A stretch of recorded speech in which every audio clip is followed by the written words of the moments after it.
સ્વાગત છે. આપણે માપન તથા એકમ ભણીએ છીએ. એનો આજનો લાસ્ટ લેક્ચર. આપણે આના પહેલા પારિમાણિક સમીકરણો કોને કહેવાય, સૂત્ર કઈ રીતે મળે વગેરે વાતચીત કરી. કોઈ પણ રાશિ, કોઈ પણ ભૌતિક વિજ્ઞાનની રાશિ છે, ફિઝિકલ ક્વોન્ટિટી, એને આપણે mLT ની ઘાતના સ્વરૂપમાં દર્શાવી શકીએ. એને પારિમાણિક સૂત્ર કહેવાય. એ પારિમાણિક સૂત્રની કંઈક ઉપયોગિતા છે. એમને નથી મેળવું કંઈક એનું કામ પણ આપણને ઉપયોગિતા પણ જણાય છે. એવી આપણે ટોટલ 3 જોવાની છે.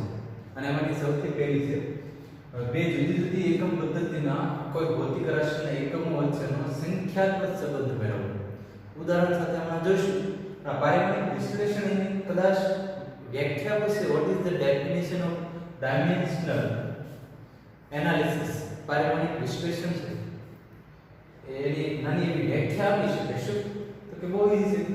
પારિમાણિક સૂત્રનો ઉપયોગ કરીને ભૌતિક વિજ્ઞાનના અમુક પ્રશ્નોના અમુક બધા જ અમુક પ્રશ્નોના ઉકેલ મેળવવાની એક પદ્ધતિ છે. પારિમાણિક વિશ્લેષણ એનાલિસિસ કરવું, વિશ્લેષણ કરવું.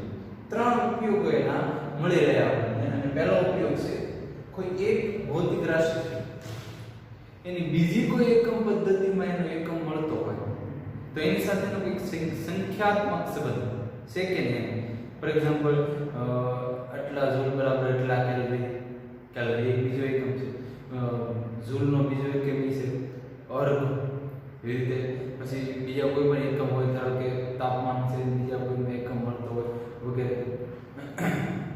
પછી વેગ મીટર પર સેકન્ડ છે તો સીજીએસ સેન્ટીમીટર પર સેકન્ડ થાય. તો એમાં એનો સંબંધ મીટર પર સેકન્ડ અને સેન્ટીમીટર પર સેકન્ડ.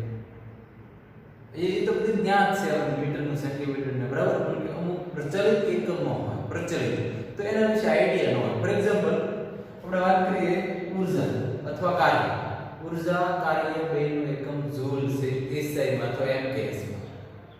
એમકેએસ તો કેએસઆઈ, એસઆઈ તો કે એમકેએસ તો એનું એકમ જૂલ છે. અને સીજીએસ માં કહેવાય સીજીએસ તો એનું એકમ અર્ગ છે. તો જૂલ અને અર્ગ વચ્ચેનો સંબંધ કદાચ આપણને ખબર ન હોય. બરાબર. એક સીધો એકમ છે લંબાઈનો એકમ મીટર. તો મારે સેન્ટીમીટરમાં કેવું તમને ખબર છે 1 મીટર બરાબર 100 સેન્ટીમીટર. તો સહેલું છે, જાણીતું છે. પણ આ અર્ગ કંઈક નવીન લાગે.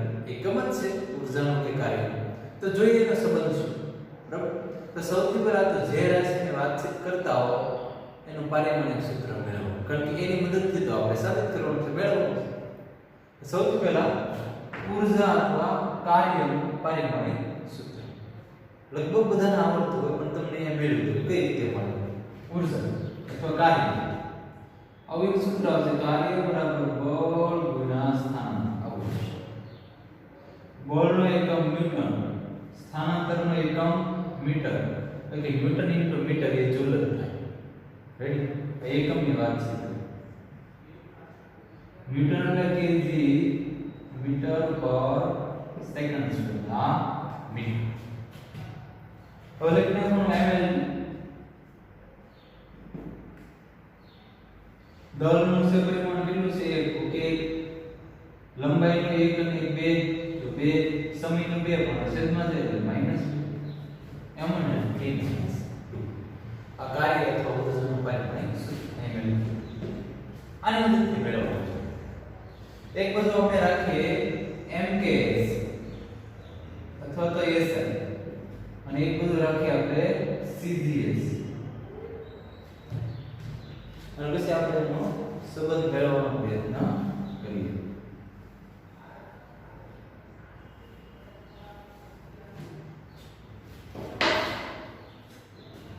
અહીં mks માં આનો જે એકમ થાય એ mLT છે. એટલે અહીંયા લખી નાખો m કોના માટે દળ, l કોના માટે લંબાઈ અને t કોના માટે સમય. અહીંયા દળ શેમાં લીધું આપણે છે કિલોગ્રામમાં, લંબાઈ શેમાં લીધું મીટરમાં, અને સમય શેમાં લીધો સેકન્ડ. સમજાય છે? Kilogram metre second. આ બધું સીજીએસ માં કિલોગ્રામમાં લેવું, ગ્રામ લેવું. એટલે એમાં કિલોગ્રામના બદલે 10⁻³ ગ્રામ કહેવાય તો એમ જ 10⁻³ ગ્રામ નહીં લખવું હોય એમ લઈને સીધું 10⁻³ એમ તો સીધું આ L તો હોય જ તે. પણ અહીંયા વિશેમાં લીધું મીટર તો સીરીયસ માં શેમાં સેન્ટીમીટર 1 મીટર બરાબર 10⁻² સેન્ટીમીટર સીરીયસ સેન્ટીમીટર ગ્રામ સેકન્ડ જે પ્રમાણે છે તો કાંઈ નહીં તો 10⁻0 લખાય.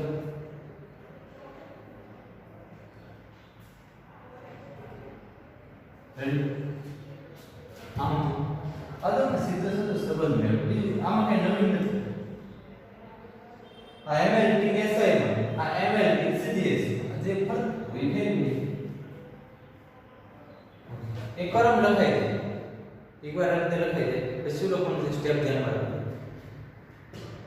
આ બધું લખવાનું છે m1l2 t-2 અને આ બધું m ની કેટલી છે 3 પછી અહીં કેટલી ઘાત છે 1 તો 1 આ યાદ રાખજો.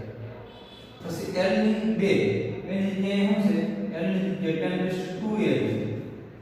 કેટલી ઘાત છે અહીં જે હોય ઘાત અહીં લખવાની અને અહીં જે હોય એમ રાખવાનું 2. પછી t 10⁻0t છે. અહીં કેટલી ઘાત છે કાંઈ નહીં સોરી અહીં કેટલી ઘાત છે -2 એટલે અહીં 0 ઘાત કઈ નહોતી પણ અહીંયા પછી કેટલી લખવાનું છે એટલે જો અહીં 1 1 2 2 -2 એમ થવું જોઈએ અને અંદર જે હોય એ લખો.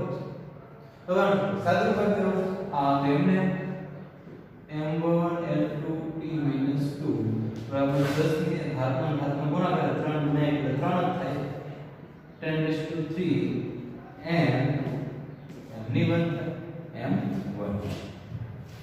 પછી અહીંયા ઘાતમાં ગુણાકાર 2 × 2 4 10⁻4 l ની 2 અને અંતે t 10 ની 0 - 2 તો 0 થાવ છે અને આ t - 2 જો આ m l અને t આની જેમ જ આવશે બોલાય છે. પછી સંખ્યાત્મક સંબંધ છે અને આગળ લઈ જવાનો વ્યવસ્થિત કેટલો છે તો કે 10 ની 3 10 ની 4 હવે છે નહીં કે 10 ની 3 ને 10 ની 4 કેટલી થાય 10 ની 7. આધાર સરખો હોય ત્યારે ઘાતનો પાછો સરવાળો કરવાનો છે 4 ને 3 અને ગુણાકાર કરવાનો નથી 4 ને 3 7 m1l2t-2 બરાબર. આનો મતલબ એમ નહીં કે ઇક્વલ ટુ કેમ છે આનો મતલબ એમ કે આ તો mks કે si આ તો cgs તો એનો મતલબ એમ કે 1 જૂલ બરાબર 10⁻7 और आम થયા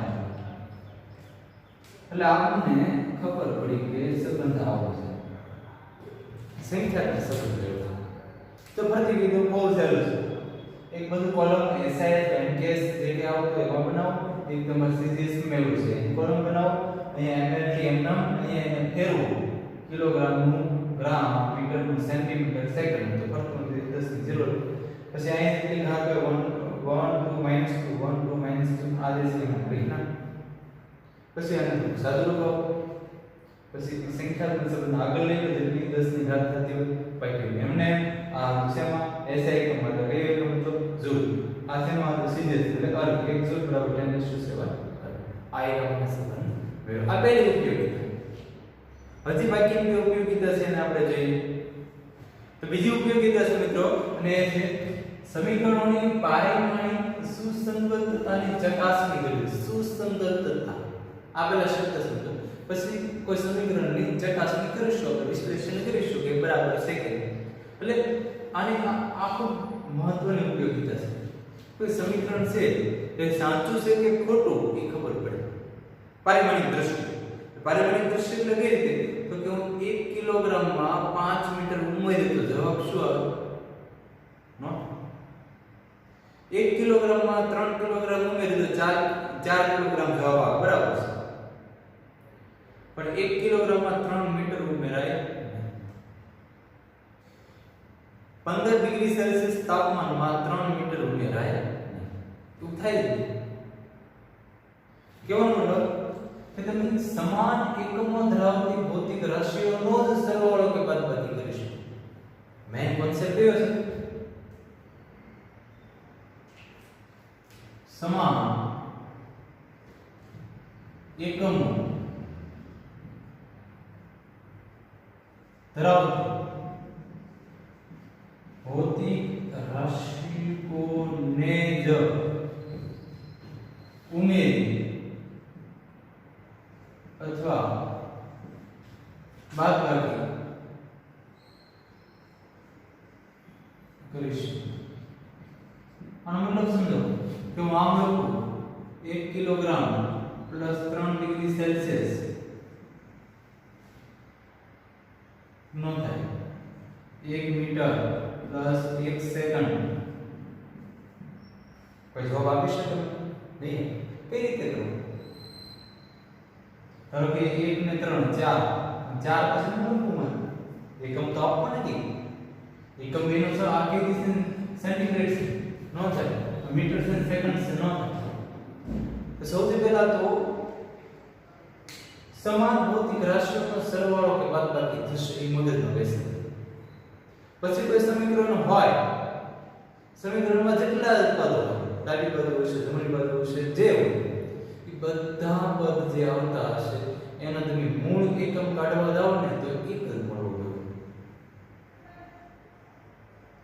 જેટલા સમીકરણો ગમે એવું હશે કે સમીકરણ પારિમાણિક દૃષ્ટિએ યથાર્થ એટલે કે સાચું કોઈ સમીકરણ પારિમાણિક દૃષ્ટિએ યથાર્થ હોવું એનો મતલબ કે એમાં જેટલા ડાબી જમણી બાજુના પદો છે બધાનો મૂળ એકમ અને તમે એકમ કરતા જાવ પ્રમાણ કરતા જાવ અને મૂળ એકમ મૂળભૂત 7 રાશિઓમાં એક એકમ લઈ આવો એ સમાન મળવું જોઈએ તો એ પારિમાણિક દૃષ્ટિએ યથાર્થ છે આની લિમિટેશન છે આમાં સંખ્યાની માહિતીઓનો કોઈ ખ્યાલ આવતો નથી કોઈ અચળાંક હોય તો એનો કોઈ ખ્યાલ આવતો નથી બરાબર સમીકરણ પણ સાચું છે કે ખોટું એ ખબર પડે પારિમાણિક દૃષ્ટિએ પછી એ જો સંખ્યાત્મક દૃષ્ટિએ કઈ ગુણાકાર ભાગાકારને લીધે સંખ્યાને લીધે ખોટું આવતું હોય તો એ ખબર ન હોય આપણે ઉદાહરણ જોઈએ બરાબર હું એક ઉદાહરણ આપું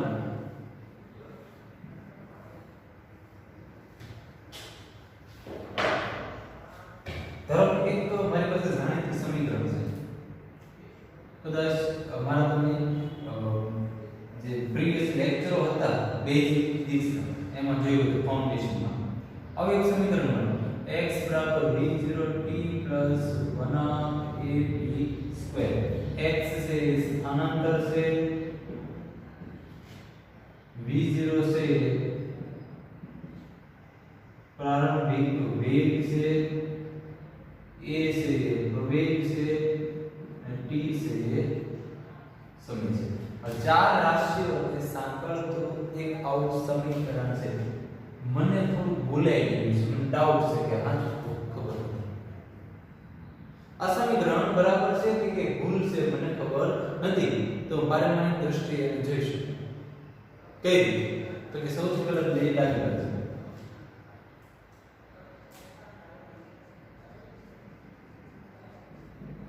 ડાબી બાજુ છે x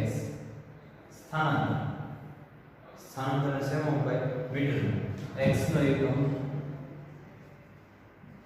મીટર એનું પારિમાણિક સૂત્ર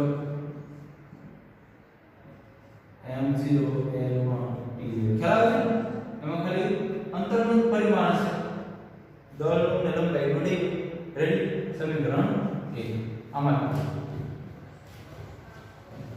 પછી મેળવવાનું જમણી બાજુ બે પદ છે એમાં પહેલું પદ છે v0t આના માટે આનો એકમ v0 નો એકમ v0 છે પ્રારંભિક વેગનો એકમ મીટર પર સેકન્ડ t નો એકમ સેકન્ડ એટલે આનું એકમ થાય મીટર અને પરિમાણિક સૂત્ર શું થાય v0t m0 l1 t0 આ બધું હું હજી સમજ બધું 1/80 સ્ક્વેર છે એનો એકમ મેળવવાનો વનાંકનો તો એકમનો આ એ શું છે પ્રયોગનો એકમ હવે આપણે એકમો તમને આવડવો જો મીટર પર સેકન્ડ સ્ક્વેર સમયનો એકમ સેકન્ડ સ્ક્વેર થાય મીટર અને પરિમાણિક સૂત્ર 1/80 સ્ક્વેર m0 l1 t0 આ બે ને થઈને હું સમીકરણ 2 તો સમીકરણ 1 અને 2 પરથી જણાય છે કે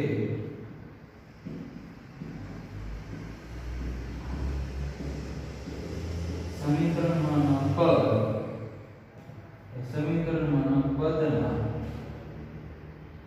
પારિમાણિક સૂત્રો સમાન મળે છે તેથી એ સૂત્ર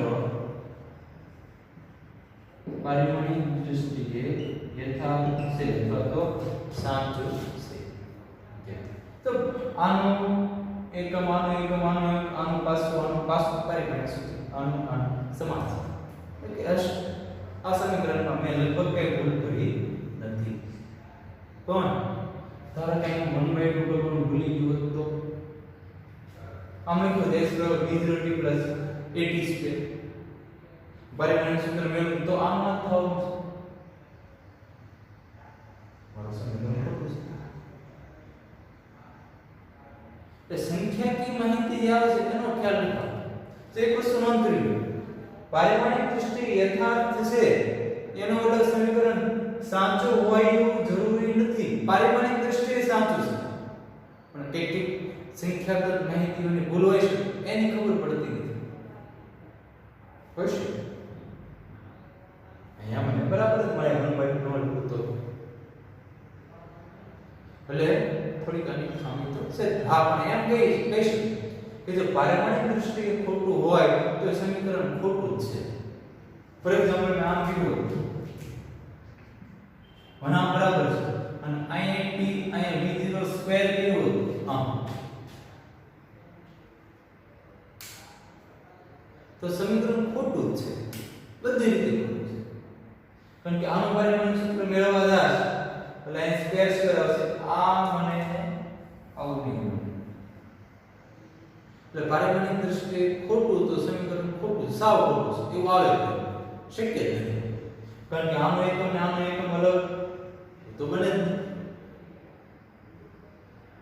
પણ તો પારિમાણિક દૃષ્ટિએ સાચો હોય તો એ સમીકરણ પણ સાચું હોય શકે ન પણ હોય ખોટું તો ખોટું છે બરાબર એટલું વસ્તુ મનમાં રાખજો હજી એક ઉદાહરણ તમને આપી શકું ધારો કે ગતિ ઊર્જાનું એક આપણી પાસે સૂત્ર છે ગતિ ઊર્જા k = 1/mv². આનું પારિમાણિક સૂત્ર મેળવો ઊર્જાનું પારિમાણિક સૂત્ર m1l2t-2 ઊર્જાનું પારિમાણિક સૂત્ર આનો મેળવવા જાવ તો એનું એ જ આવશે 1/mv² નું પારિમાણિક સૂત્ર પહેલા તો એનો એકમ m નો kg v² એટલે મીટર સ્ક્વેર ના છેદમાં સેકન્ડ સ્ક્વેર આનો એકમ આવશે m1l2t-2 જો હવે ફટાફટ વિભાઈ લઈએ ફટાફટ લખાઈ જવું જોઈએ બે પારિમાણિક સૂત્ર સમાન છે જો જોઈ શકો તમે ઓકે છે પણ અહીંયા જે 1/2 નો કર્યો હોત મેળવવું હોત તો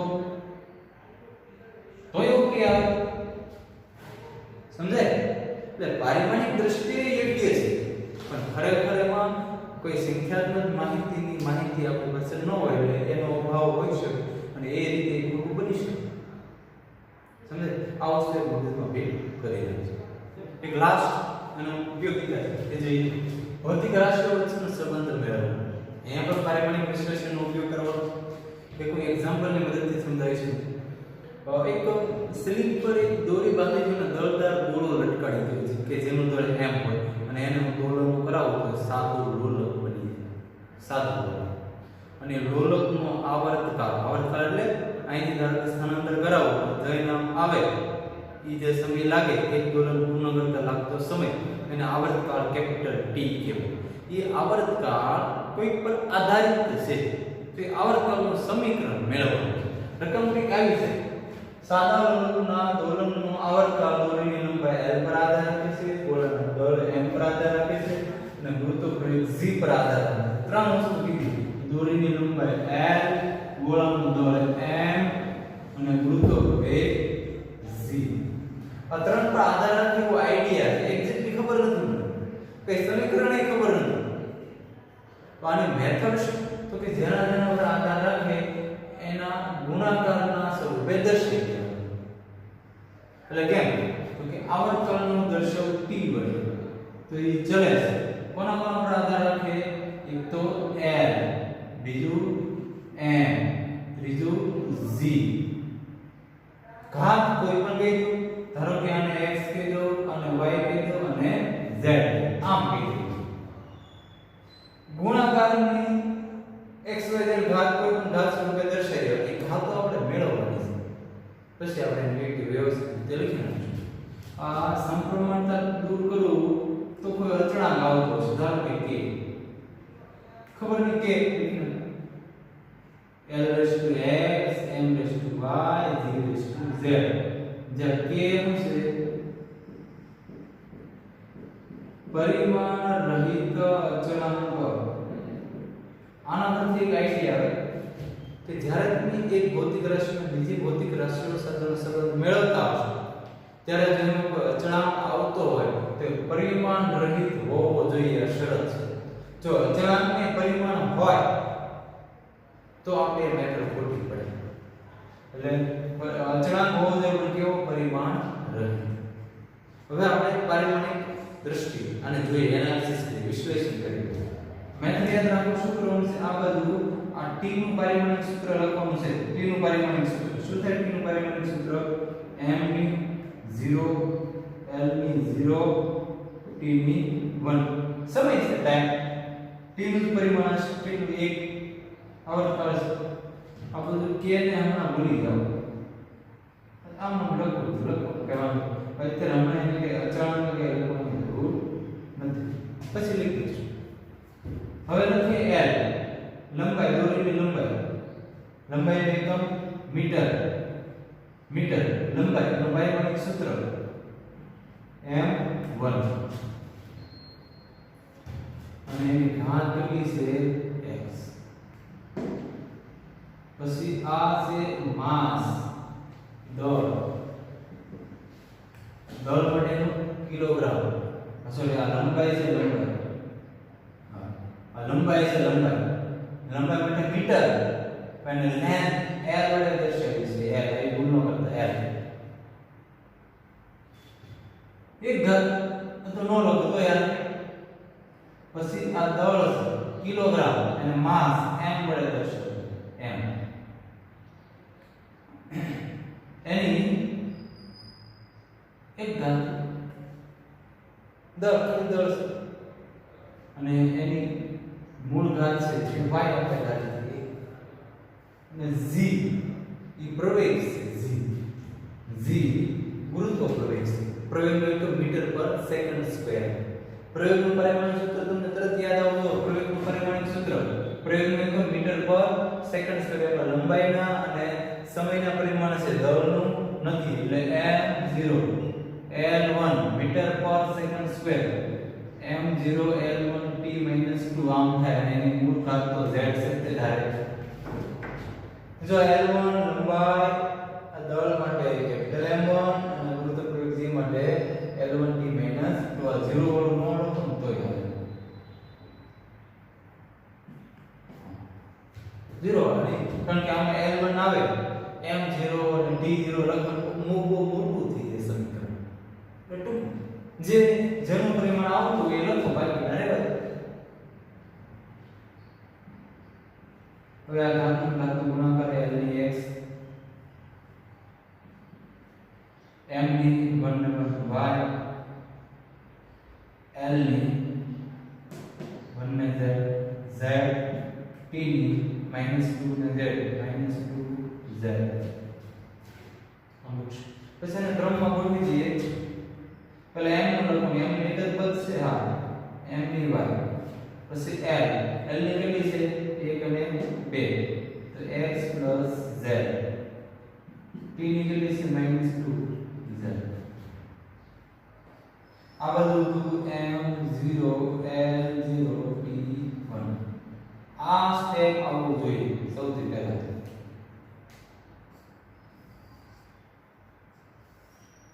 એકવાર આ સ્ટેપ આવી જાય પછી તો તમારે શું કરવાનું છે ઘાતને સરખાવવાની છે m ની 0 અને m ની y તેનો મતલબ y બરાબર 0 ઘાત સરખાવવાનો છે પછી l ની x 2 આ 2 છે આ સોરી z 2 માં z નો નિષ્કર્ષ નો x z છે તો એની પણ વેલ્યુ 0 અને t ની -2z t ની -2z અહીં કેટલી છે 1 -2z બરાબર 1 ઠીક તો મારે x y z મેળવવાના છે અંતે તમારે મેળવવાના છે ત્રણ સમીકરણો મળ્યા અને ઉકેલ મેળવવાનો છે ત્રણ સમીકરણો બહુ સહેલા હોય જો y તો 0 મળી ગયું આના પરથી z મળી જશે z બરાબર શું લખવું z બરાબર માઈનસ આ માઈનસ કરી બધું માઈનસ 2 દસ એટલે -1/2 હવે z ની કિંમત અહીં મૂકી દો x પ્લસ z એટલે હું લખું માઈનસ આ બહુ ગણિતનો સાદો ઉકેલ હોય ને એવું છે ઇક્વલ ટુ 0 x બરાબર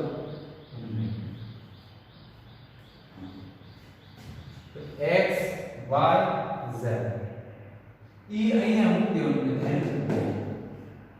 એટલે કે આમ થશે t બરાબર k as it is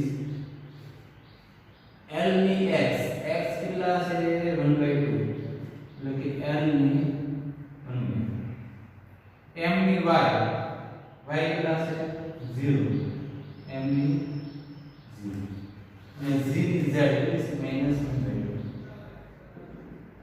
કોઈ પણ 0 ઘાત એટલે 1 થઈ જાય આ રૂપમાં થાય છેદમાં રૂપમાં થાય એટલે આનું નામ લખીએ t બરાબર k √l ના છે બે રૂપમાં છે